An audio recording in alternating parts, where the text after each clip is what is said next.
मोदी मंत्रिमंडल विस्तार के बाद भी एनडीए में शांति देख विपक्ष में मची खलबली।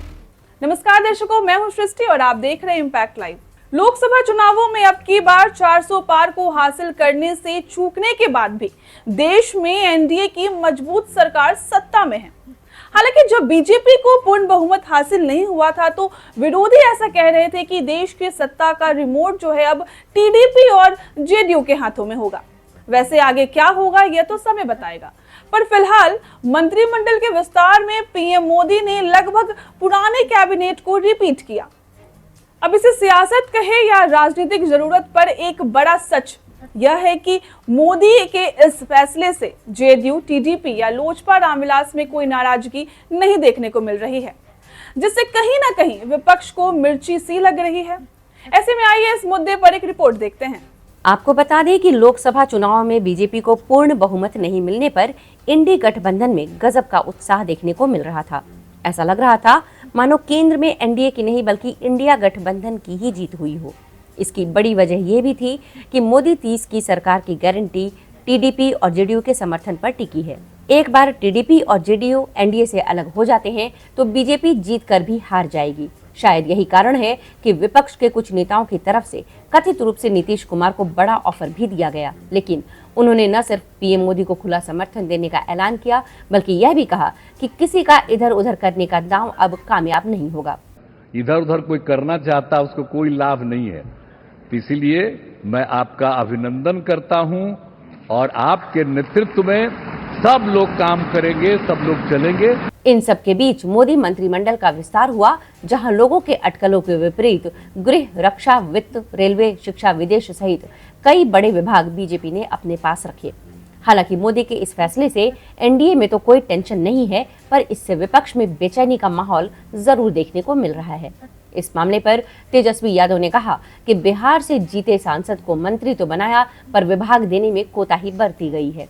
ऐसा लगता है कि विभाग के नाम पर झुनझुना थमा दिया गया। जिस हिसाब से विभागों का जो बंटवारा हुआ, हालांकि ये तो प्रधानमंत्री का है, ये किसको क्या विभाग देते हैं, काम किसी भी विभाग में होना चाहिए, लेकिन जो इस बिहार की वजह से आप प्रधानमंत्री बने और मंत्रालय जब बिहार के लोगों को दिया ये, तो कहीं ना कहीं से झुनझुना जो है थमाया। वहीं आम आदमी पार्टी के राज्यसभा सदस्य संजय सिंह ने कहा कि पीएम नरेंद्र मोदी ने विभागों के बंटवारे में सहयोगी दल का ख्याल नहीं रखा। ये पूरा जो इंडिया घटक दलों, एनडीए घटक दलों को जो मंत्रालय मिला है,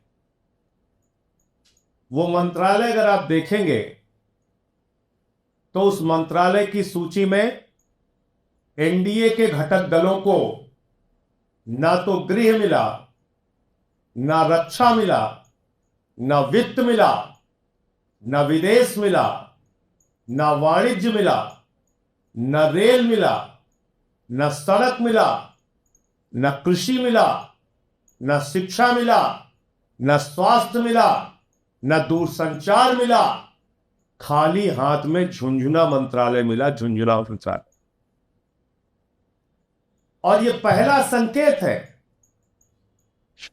भारतीय जनता पार्टी ने साफ तौर पे संकेत दिया है कि जो उनकी प्रवृत्ति है, कार्य करने की शैली है, अपने घटक दलों को धीरे धीरे करके समाप्त करना, खत्म करना, उनको अपमानित करना, उनकी ताकत को समाप्त करना, मंत्रालय के बंटवारे के बाद इसकी शुरुआत हो गई है।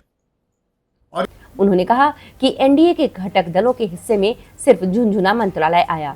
संजय सिंह ने कहा कि सहयोगी दलों को न गृह, न रक्षा, न वित्त, न विदेश, न वाणिज्य, न सड़क, न रेल, न शिक्षा, न स्वास्थ्य, न कृषि, न जल शक्ति, न पेट्रोलियम और न ही दूरसंचार मिला।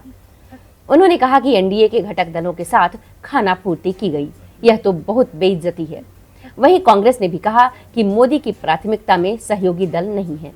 यानी कि विपक्ष के तरफ से एक तरह से जेडीयू, टीडीपी और चिराग पासवान को बताया जा रहा है कि बड़ी जीत हासिल करने के बाद उनके साथ अन्याय हुआ है। विपक्ष बार बार इन दलों को संकेत देने की कोशिश कर रहे हैं कि बीजेपी की सरकार सहयोगी दलों के रहमो करम पर है। हालांकि बिहार के केंद्रीय मंत्रियों ने विपक्ष पर पलटवार किया है। लगभग सभी नेताओं ने एक सुर में कहा कि जो भी मंत्रालय उन्हें मिला है वे उसको बुलंदी पर पहुंचाने का प्रयास करेंगे। मेरे प्रधानमंत्री जी का ये विश्वास मुझ पर मेरे लिए बहुत मायने रखता है। मैंने पहले भी कहा था एक सांसद को 5 सीटें देना, ये उनका विश्वास, उनके विश्वास पे खरा उतरा, 5 की 5 उनको वापस जीत कर दी, उनके विश्वास को पूरा किया। अब ये एक नई जिम्मेदारी का विश्वास, पूरी मेहनत, पूरी क्षमता के साथ उनकी उम्मीदों पर खरा उतरूंगा, ये विश्वास दिलाता हूं। ऐसा कहकर एनडीए ने कहीं ना कहीं यह संकेत दे दिया कि मोदी 3.0 पूरी तरह से सुरक्षित है। ऐसे में कांग्रेस और विपक्ष के कई दलों ने जिस तरह से वेट एंड वॉच की रणनीति अपनाने की बात कही, जिस तरह से कुछ नेताओं ने कहा कि मोदी सरकार अपना कार्यालय पूरा नहीं करेगी, कम से कम यह फिलहाल पूरा होता नहीं दिख रहा है। ऐसे ही तमाम खबरों के लिए देखते रहे इम्पैक्ट लाइव को। शुक्रिया।